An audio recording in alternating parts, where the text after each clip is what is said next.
Welcome to Let's Know Buffalo, and we're taking a dive back into Joe's story and how he got started in real estate.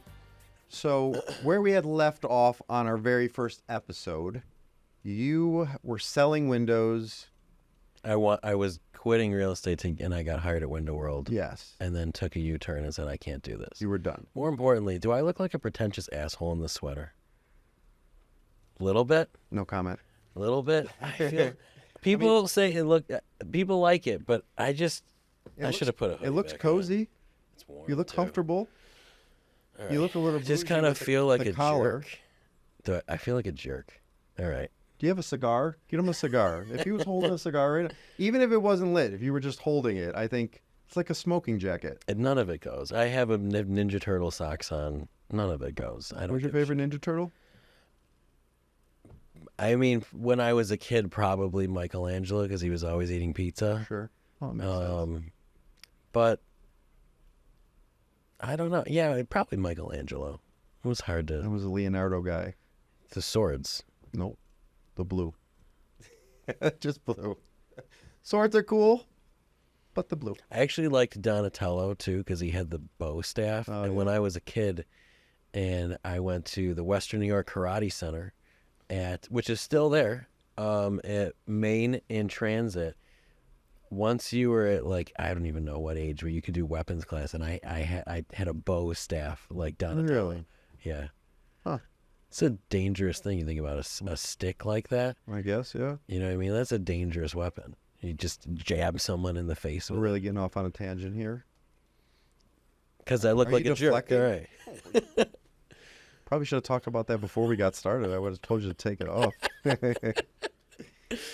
right. Hey, So, yeah. So I was like, I can't do this anymore. The pay's up and down. I just wasn't. My head wasn't right.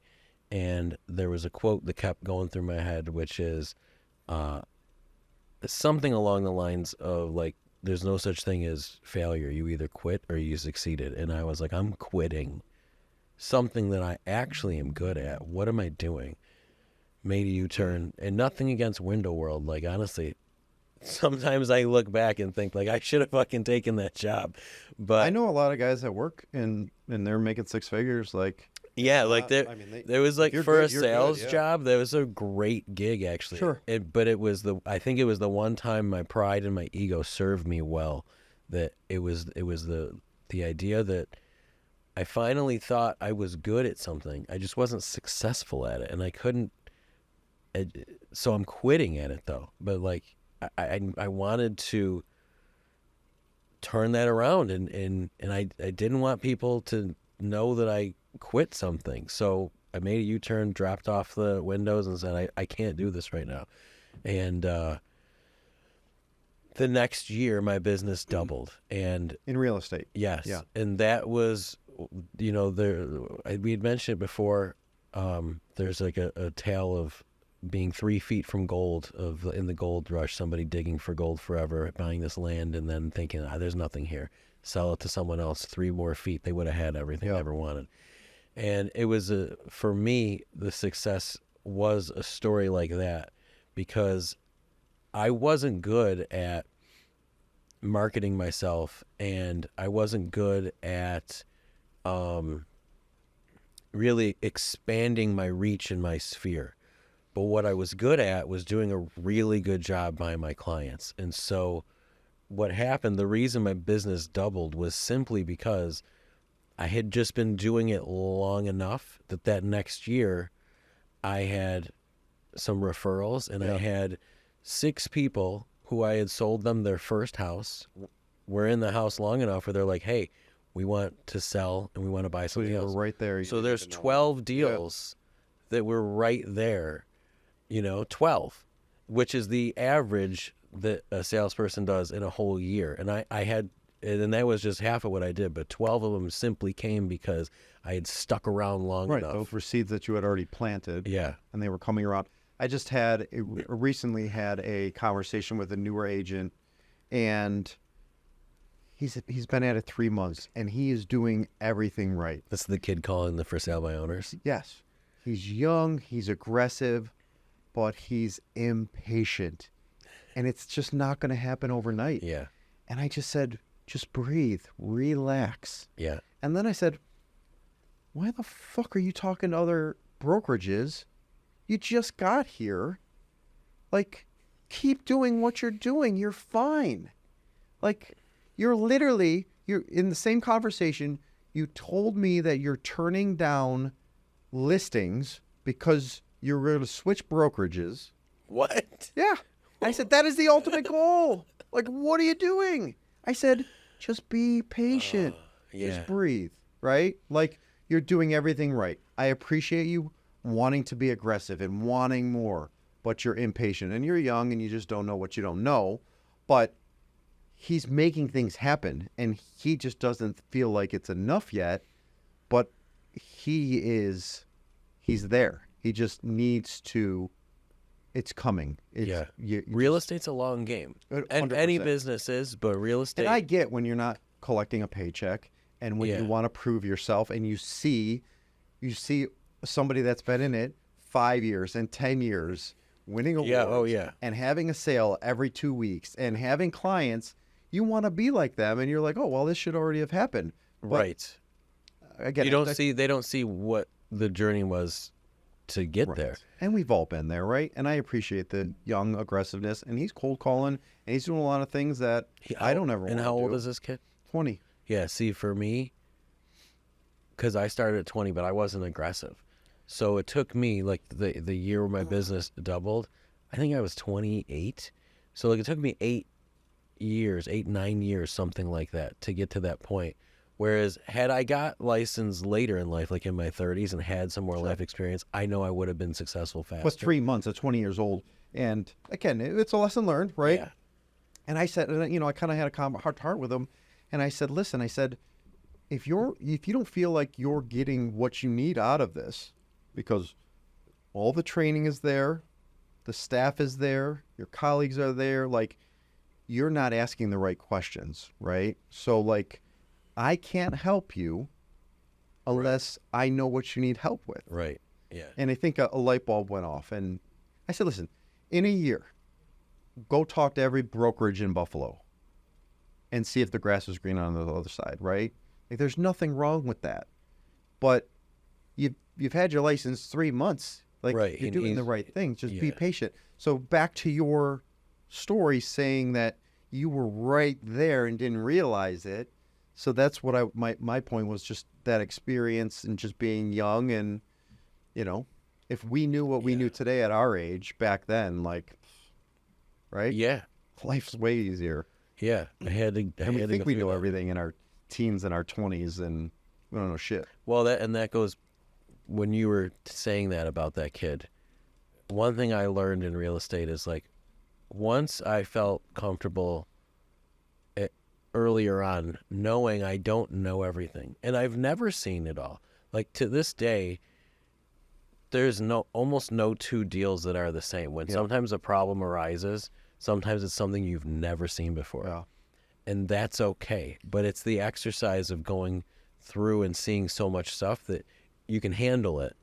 But you're not going to know it all, especially like 3 months, 1 year, even 2. Like, there's people right now in real estate who got licensed during the pandemic. And at that time, it was virtual showings. The market was so competitive. No buyers were doing home inspections because they wanted to be competitive.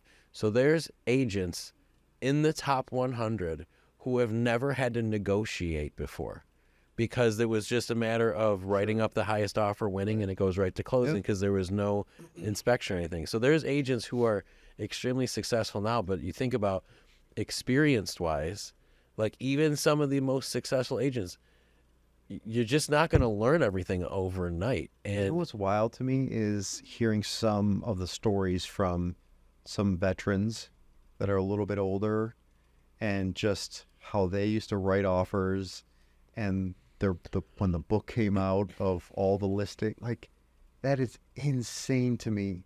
How much technology we have at our fingertips. Like, you can text me right now a listing, and I can boom, boom, boom, set up an appointment within seconds. right, That just came on the market. which people's expectations are so crazy high that you're going to respond so fast Yeah. because of all that. But even when I started, like I don't even know if when we did that first deal with you, I don't even know if we were using electronic signatures regularly. I think it had to be signed in No, person. I came to your office Yeah. and signed it. Yeah. Like that isn't 10 years ago. Yeah. We were not doing everything electronically. So even then I would have to drive. I've signed contracts on the hood of a car at a Tim Hortons parking lot, going to people's houses at night, It's and then so going weird back me. to the office Yeah. to scan everything and then send it to everyone that way. I'm still like, every once in a while I catch myself like wanting to do everything manually and on wet ink. And then I'm like, it cut down so much time just e-signing everything, right? Like, again, I think I'm that generation, even with phones and social media and computers and stuff like that, where my day to day, quite often I'll write down my tasks in my notepad on my phone, and then the other half of the time I'm physically writing it on a notepad That's funny. in my bag and crossing that off. I'm similar. I have a to-do list online, but then when I'm at my desk, I might take that to-do list and write it out. in front of me because I want it right there. Yeah. And then other times I don't get any of the shit done on my to-do list because I'm a horrible person. So It's amazing the things that pop up on a daily basis that just everything gets pushed aside. I got this. Well, I won't go into the to-do list stuff, but yeah, I'm using like a different app for lists, and it seems to be working pretty well actually. I need something. A calendar too. You don't use a calendar? I do use a calendar, and then my wife has a separate calendar, and for whatever reason our phones aren't syncing up, so it's not going on my phone calendar. Oh, that's a problem. It's so annoying. Yeah, do you use Google? Yes. Yeah, because Katie will put stuff in on hers, so I see it on mine, so I know. Like it just happened the other day where she's taking a continuing ed class.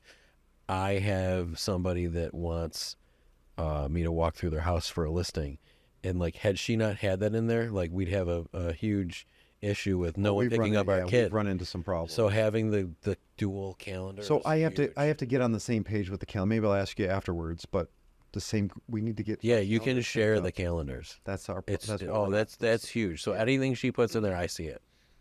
So back to you and your real estate, right? See why we had you go first. Yeah. You brought it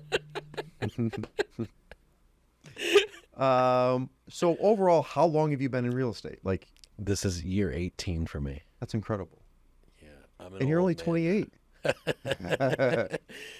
I'm an old man in real estate now. Yeah, so I don't even know. I don't know where to go from there. But I just that was just really, there was one specific year that was the turning point, and the other thing that happened simultaneous that same year.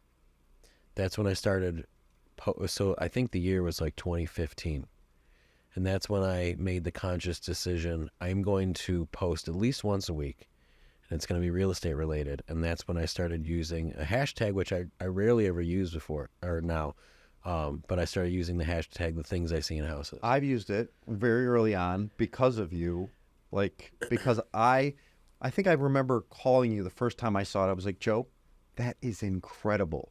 You need to be doing hats and T-shirts and brand the shit out of that, because that is like, if you can click on that link and the stuff that you see is.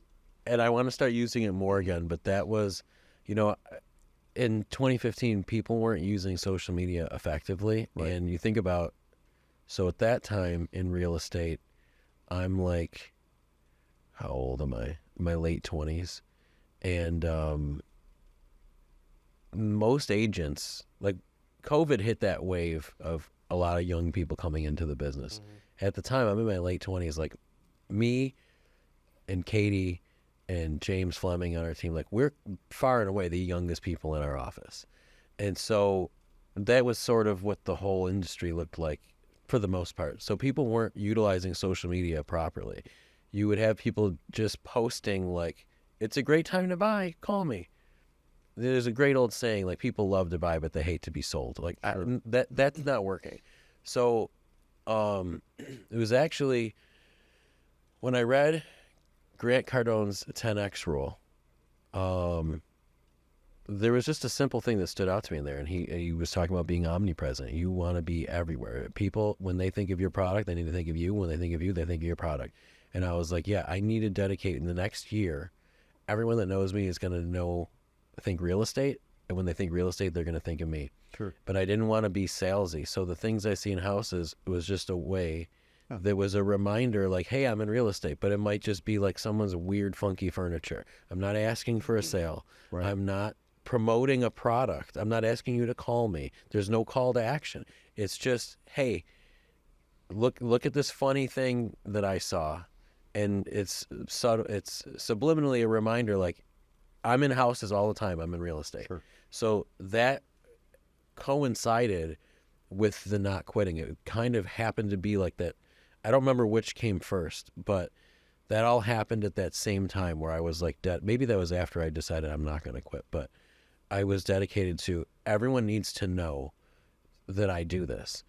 And so that things just snowballed from there. Well, that's early on. Anybody getting started the first couple of years is like, how do you let people know that you're selling real estate or you're selling medical devices without selling somebody and jamming it in their face? Right. Right. And then, especially in real estate, when you don't have a product to sell, Yes.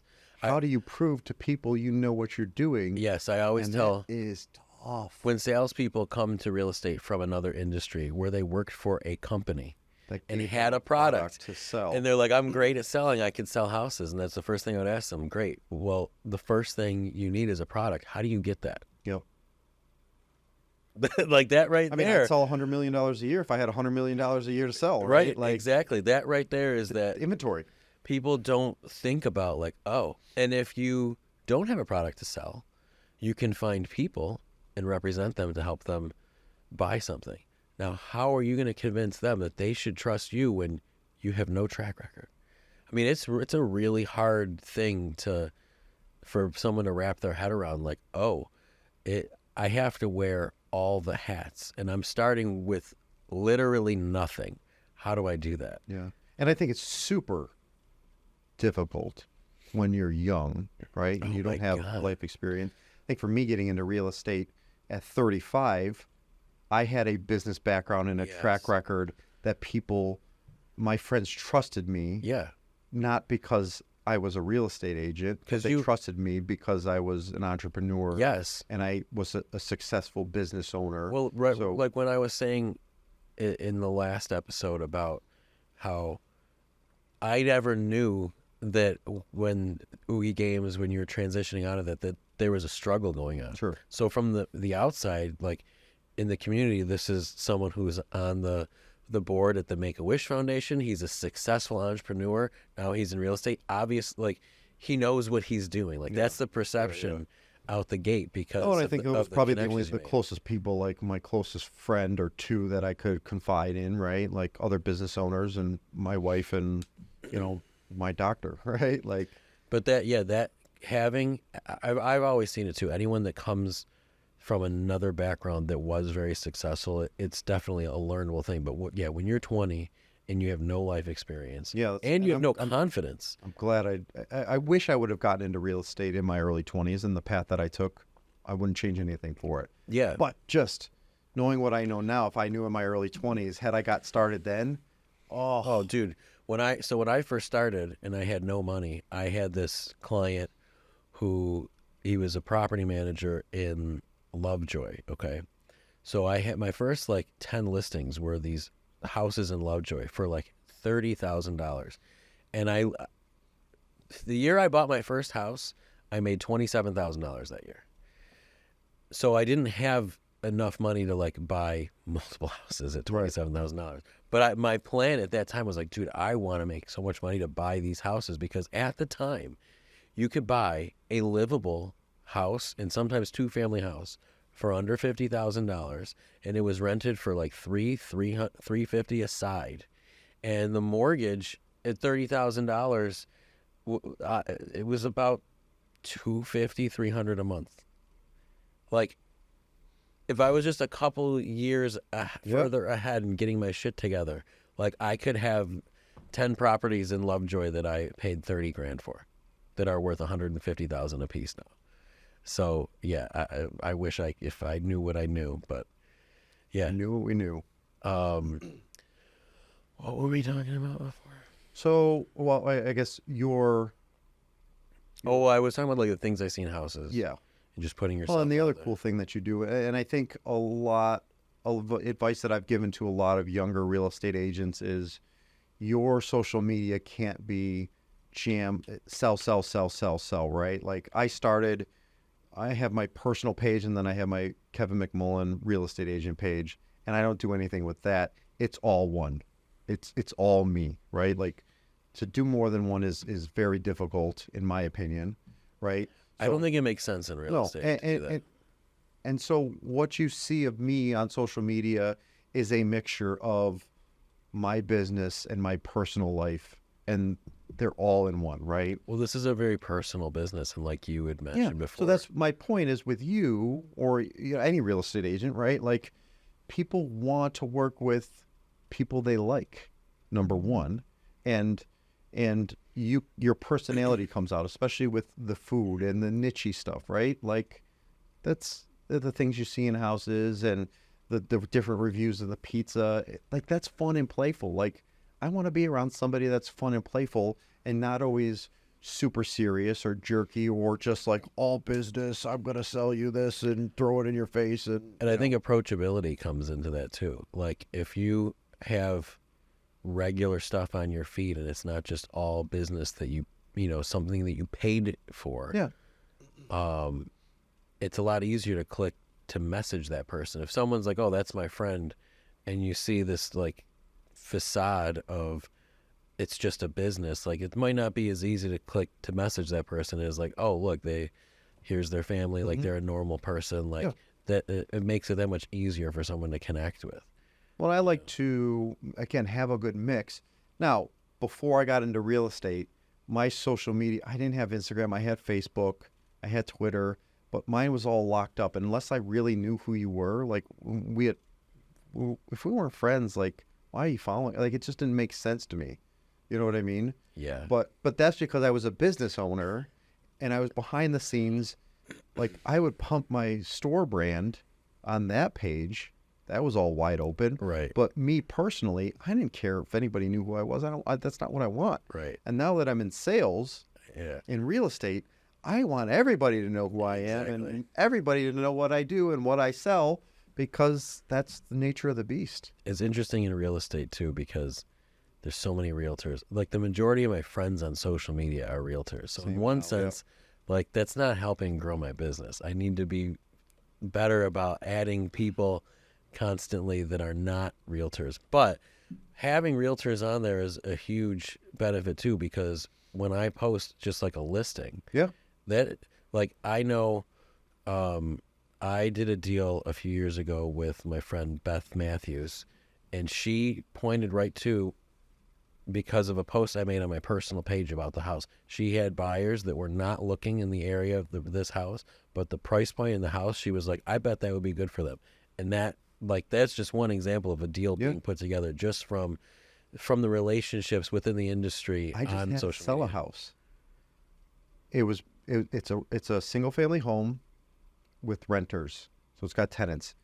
The homeowner came to me. He's out of state. He said, I'll give you an opportunity to sell this off market. We cannot disturb the tenants. You cannot put a sign on it. You cannot put it on the MLS. You cannot make it shareable on the internet. And I'm like, so I posted it on my personal Facebook page. Everybody asked to share it. I made it not shareable because I didn't want it to go. I didn't need people driving by it that didn't give them the address. And I got 1 day, 2 hours to show the house, and I got it sold. It's amazing. But a lot of that was friends that are real estate agents. Right. That were in my network. Right. I put it out to them, and it happened, which is really cool. So Yeah. No, it's an interesting industry. but when we list something, right? That's a great avenue. Every one of my listings get sometimes 20, 30, 40 shares, and that's tens of thousands of people that are able to see that on social media. And obviously, the sexier it is, and the nicer the pictures are, the nicer the house is, and you know, it can really go. But that's an interesting thing with real estate, where a lot of agents look at other agents as competition. But we all have to work together. Yeah. And that's where something like that, getting shares from other people, don't get mad that another agent, like some agents get mad, like I didn't give them permission to share that. And it's like, who do you represent? If I represent the seller and what's in their best interest, the more eyeballs on their property, the better for them. So I'm happy when another agent is sharing my listing. I You don't never care. know where the client's going to come out if he's got somebody, a friend, or a family Exactly. member, And I don't care if they're, some people, they may even, it may be perceived if another agent shares my listing like it's their listing. Big deal. I don't care about that. I just wanna What's get it better? sold. Yeah, is it benefit my seller? Yes. Then that's the thing. It's fascinating that in our industry that there are people who just don't buy into that, and they don't build relationships with other agents, but there's almost nothing more important than that. I will say that that's one of the things that's super cool about a lot of the real estate agents that, call it the top 100, 200, 300, whatever the number is, right? But the community of real estate agents and the events that we go to and some of those things, when I first got started, coming from, all right, I owned my own business. I was the top of the food chain in my business. And now I'm starting over in another industry completely. I'm the new kid going to the new school. Nobody knows me. They don't give a shit what I did before, right? Or what school I came from. My point is you're being intimidated. I was intimidated coming into a new industry, and now I have to prove myself all over again. But looking back on it, I really had no reason to be intimidated because the 99% of the people, real estate agents and attorneys and mortgage brokers, they all work together. They're like one big network, family, community. So even though we all work for different companies, we're still all coworkers. Yeah. And we're all looking to help each other out for the most part, right? And you have to work, like you can't do a deal alone. There's attorneys, there's other agents. It's so enjoyable when I get on the phone with other agents that we're on the same page. We're both working towards the same goal. And then you get the attorneys involved and we're all on the same page. And it's so much more noticeable when you get that bad apple, that agent or that attorney that's difficult or whatever it is. And you're like, oh, and it happens. You do enough deals, that stuff happens. But it's just 10 times more enjoyable when everybody can work together. And it's enjoyable, but it's also when everyone on a transaction is on the same page. It benefits the client because already at that point we're already under contract. We've already negotiated terms. To get something to closing, everyone should be on the same page, and that's where, as an agent, it's so important that they have a good team in place behind them, like an attorney that they trust, a lender that they trust, everyone else involved in the deal. Because, like you said, when people don't have that and they lose control of a deal, and a deal, you see deals fall apart, and sometimes an agent wants to be a hero and wants to feel important and start arguing about something, or even an attorney. And they didn't talk to their clients about it. Yep, they're causing a shitstorm for no reason. They're causing a problem for no reason that didn't need to be there. And then once it finally gets worked out and talked out, it was like, well, why did that happen? Yeah, and it's like, there's attorneys that don't talk to their clients at all and start putting conditions in the contract that the client doesn't even know they're doing. What do they even want? And like, why? Yeah, who are you benefiting? Is that really benefiting your client? But no, when everyone's on the same page, it's the consumers that really benefit from it. So, jumping topics, something recently that you've done is you have a new home, meaning new brokerage that you're working with. Yes. Keller Williams. Yes. Now, what's interesting to me is just curious on, now I know you're building a team, right? And that's, I wouldn't say necessarily new to Western New York, but I guess mastering it. And so help me understand the move to Keller Williams and building your team and moving forward, going from being Joe Sorrentino, real estate agent. Hey, I sell something I get paid for. Now I'm responsible for other people underneath me. So I'm just getting old and tired. No, Are we all? this is not a knock on anyone else I've ever worked with, but because I've been doing this for 18 years, because my father is an agent, like I have a lot of experience, and anywhere I've worked in the past, I'm a sounding board for a lot of people, even people who don't work at the same brokerage. Sure. People will call me and ask me their opinion on something, Guilty. and that's fine. I love helping I people. gotta talk to you. But I will, to be, again, you were my real estate agent before I was, and I appreciate your experience and your knowledge, right? Like, and that's invaluable to me to have somebody that I can reach out to and trust your experience. And when you tell me, right, like, I know you're leading me in the right direction. Well, and I appreciate that. And what was something started to bother me where some of the places I had been in the past, and they honestly, they were great brokerages, and they were great for me. I actually had it really, really good. But people were coming to me asking me for stuff or asking me for advice before going to a manager or before going to a broker. Yeah. And it just started to, and I'm always one, like I'm big with self-deprecation and putting myself down, but it got to a point where I started thinking like, so they're asking me this question. Maybe even they asked the manager or broker and said, that doesn't sound right. And they ask me and they agree with me. They're doing what I suggested to do. But then a part of what they make goes to this manager or the broker. Sure. And I just was like, well, that doesn't make any sense. And what I found though was after doing this for so long, I still love, helping clients, but I really, really enjoy helping agents. I really, really enjoy that process. And I feel like when you have 18 years of experience, but even beyond that, again, like the experience we have as a team, just between me and Katie alone,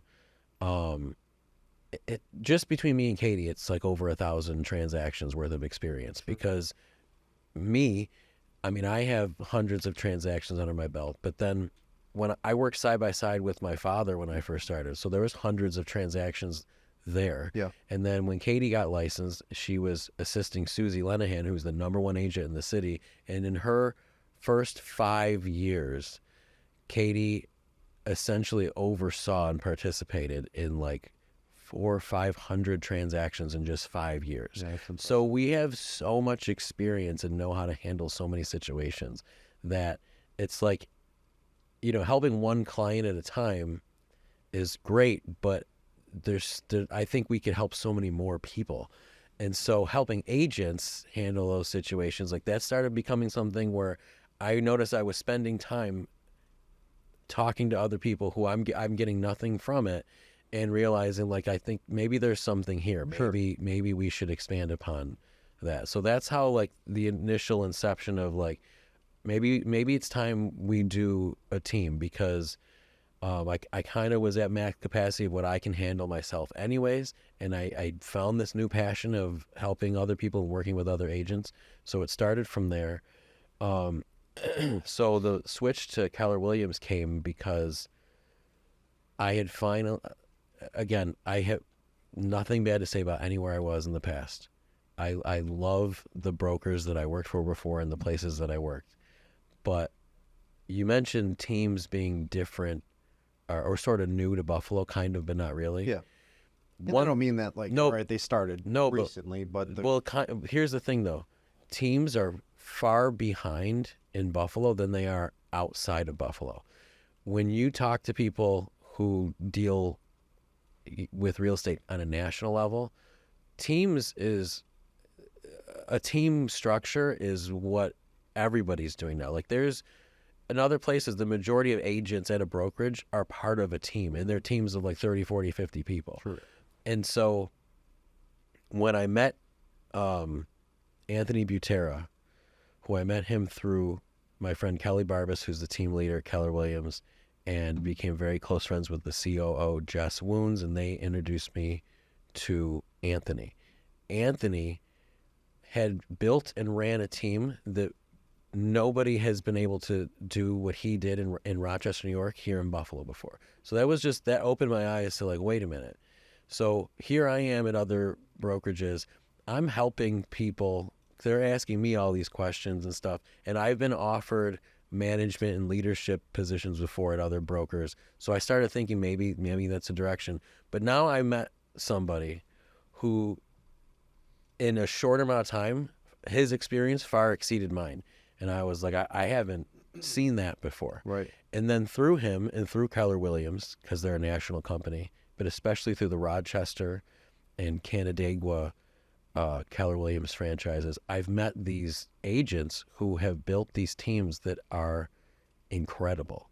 And so like that gave me my new goal of what I want to do. And that is, running a team truly like a business with full-time staff and providing so much value to the agents that they don't have to wear every hat anymore. The only thing, and we're not there yet, but we are building the systems in place. I'm very confident we're going to get there, that the only thing they really have to worry about is their one-on-one interactions with their sphere and their clients. And we will handle everything else. Sure. The marketing, the website, we've been doing client events. We're actually going to be throwing a party in April. I don't know if you're on the list yet, because the list is, who did we do a deal with last year? Who did we do a deal with last year? So because like we were talking about, having the relationships with agents in a while. Yeah. And then that's just sheer luck, right? I know. Like, it's just sometimes. But we were looking at like who we did business with last year, and there's some of the usual suspects, but there's a lot of people like I don't really know personally. Yeah. And we used to do something like this when I first started with my father, but throwing a little happy hour with all the agents we did business with, all the loan officers on there, just to put a name to the face, because guess what? We all have to work together. Yeah. We might as well all get along. So even just that stuff, like James Fleming on our team, that was his idea to do that. So, but you don't have to do any of the work for planning it and any of that stuff. The invites, we're handling all that. So just trying to build systems and value that's there, that the agents can just focus on one thing, which is their clients, which is the most important thing. So just to interrupt you, I will plug we did interview your broker, Anthony Butera. Yeah. And if you are a newer agent and you want to learn how to build your business, you got to go listen to this 45-minute segment, because I felt fired up and I wanted to go cold call when I got done with him. Super inspiring. Yeah. Understanding how quickly and what he did. Sold 57 houses in his first year. Yeah. To build his business. Super impressive.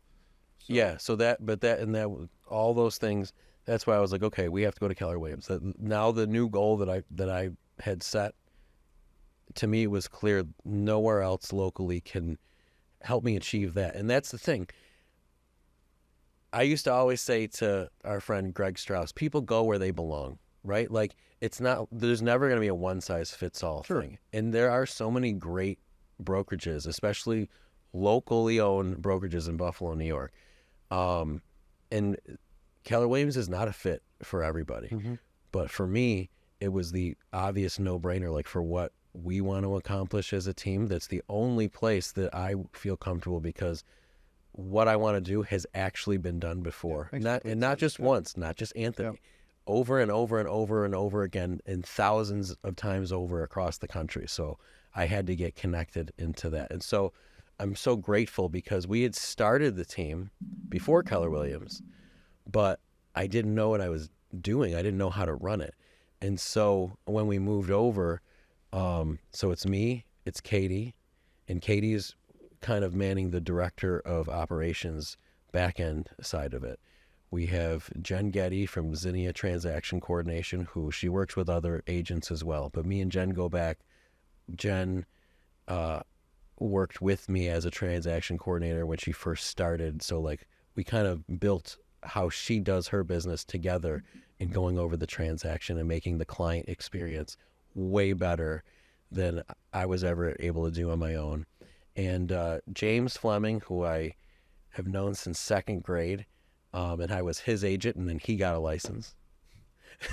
um, James and Jaime Perez, who's a younger agent, he's in his early mid-20s, like they came over with me, taking sort of a leap of faith that I'm gonna figure this out. Sure. So I'm so grateful for them. But yeah, It's funny that you say that with the agents. Like, you were my real estate agent. I got my license.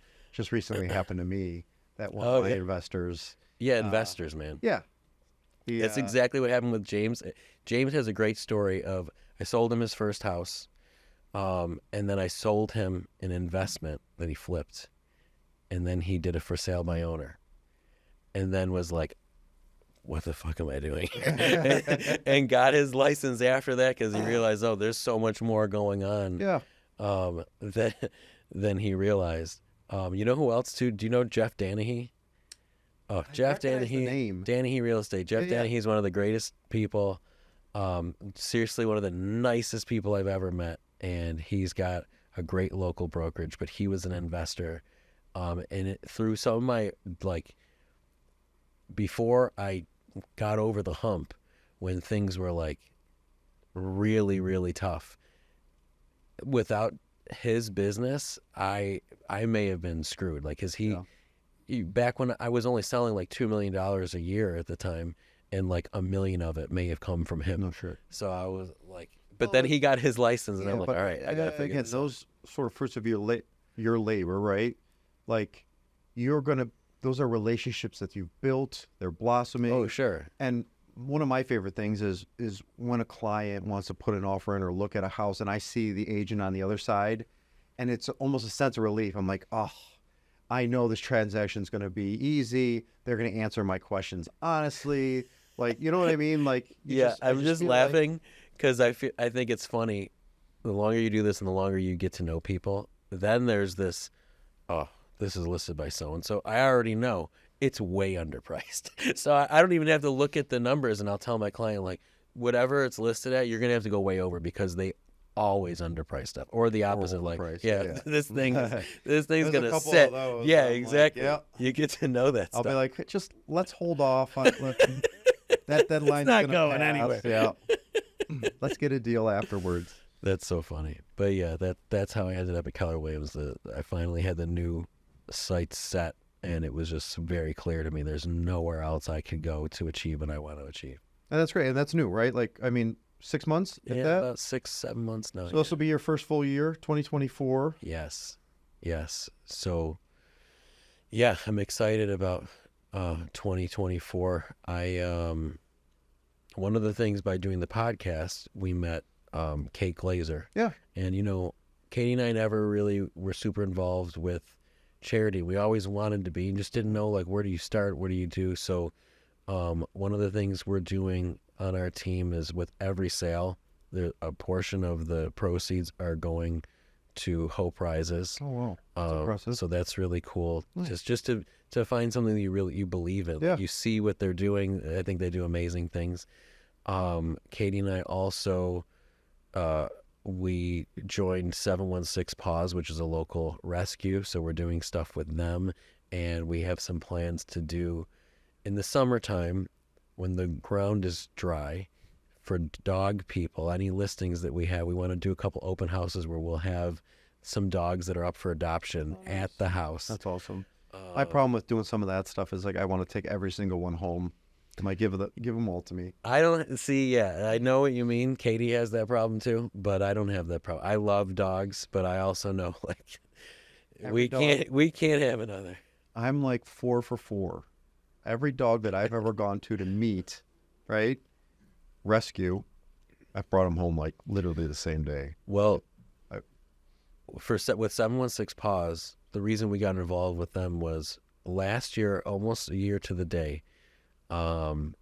We were at Disney and we got a phone call. Our dog passed away. We have 2 dogs. We have an almost 14-year-old mini pincher, but it was the younger dog, Bo, who was, he was a rescue. He's like a Jack Russell mix, and he was younger. He was 9. Just like out of nowhere, died when we were gone, and that was just crushing because there was no closure. It was really hard to handle. So honestly, maybe a month later, Katie, she sees this thing, 716 Paws was promoting that they were going to be at PetSmart on the boulevard, and they had these puppies that were from a cooler, literally a cooler that was floating in the swamps of Florida, just left for dead. Wow. And some of them were drowned and dead. Yeah. And some guy he just was in the swamp. I don't know if he was like hunting or whatever, but he could hear it. And the video is on the local news down there outside of Houston, of him like, what is that sound? He's recording with his phone, and then here's this cooler full of puppies. So she wants to go to this event, and I'm honestly not happy about it. Like, I'm like, absolutely, like, we don't need a dog. Like, we're trying to potty train a kid right now. Like, I don't want to potty train a puppy. This is a horrible idea. That's been our holdup. Like, having the baby, and it's like, oh yeah, this is the longest I've ever not had a dog in my life. Is the 2 years. My dog Frank passed away 2 months before the baby was born, and we're like, all right, let's focus on raising a human being. Yeah, and you know what? That human, like, once they're out of diapers, it's a different story. But like, a baby's got a diaper on. A dog doesn't. There's shit and piss everywhere. Like, I don't want that. So Katie asked me to go to this thing, and I'm like, low key pissed off about it. But I'm just like, okay, we're gonna go. So we have Michaela, and I brought our older dog Jimmy, and I'm honestly like angry that we're there. And so all these people are holding these puppies, and they're all really cute and stuff, but it's like, I don't want a dog. And here's this little black dog in the corner of this like pen area, and nobody's even paying attention to it. I think there's a stat too that like black dogs are way less likely to get adopted. No one's paying, like, people are like, oh, the dog's so cute, and they're all holding, and this dog is just left alone. And Katie feels so bad, and she's wants to hold her, and she's holding her, and she's really sweet, and she's like, do you want to hold her? And there was a moment where I was just like, what do I do here? The answer's no. But no, do I want to? No, I hate puppies. Like, I don't want to hold this dog. I don't want to even be here. And I was just like, okay, happy wife, happy life. I'm just going to hold the dog. Sure, I'll hold him. This little puppy is passed in my arms. And while I'm holding the dog, our friend Talia, who is at the rescue, shows me the news story of like the whole thing with these puppies in the cooler. And I literally said to Katie and Talia, I was like, I think she needs me to take care of her. So how do we do this? Do I just take her home now? And that was it. And now we have our dog Selena, and we couldn't be happier with her. And even Katie was like, I don't think I was ready for a dog. And I'm like, you put the dog in my hands. Yep. It's your fault. And dude, seriously, the next 2 months were so hard with piss everywhere, shit everywhere. I'm open to rescuing another dog. I don't want a puppy. Right. The reason we wanted a puppy though is because of the toddler. I get that. And you know what? 100% get that. We're so lucky because we talk about like these two are best friends. That's awesome. And they grew up together. And that's one of the things that I wanted to happen was having the dog with the baby. And I wholeheartedly believe dog people are just better people in general. Me too. And I want my kid to grow up and understand what it's like to take care of something and care for something. But the rough housing was the big thing for us because when you rescue a dog that's like a couple years old, like you have no idea. I agree. Like how are they going to be with a kid? And like, I don't know about your kid, but like my kid will just go up and like tackle the friggin' dog. Dude, we rescued a dog as a kid, and I remember my dad being at work. We had 4 kids in our family, and we were all like baseball players. We walked around the house with a baseball bat, and the dog ran behind the couch. We didn't think anything of it.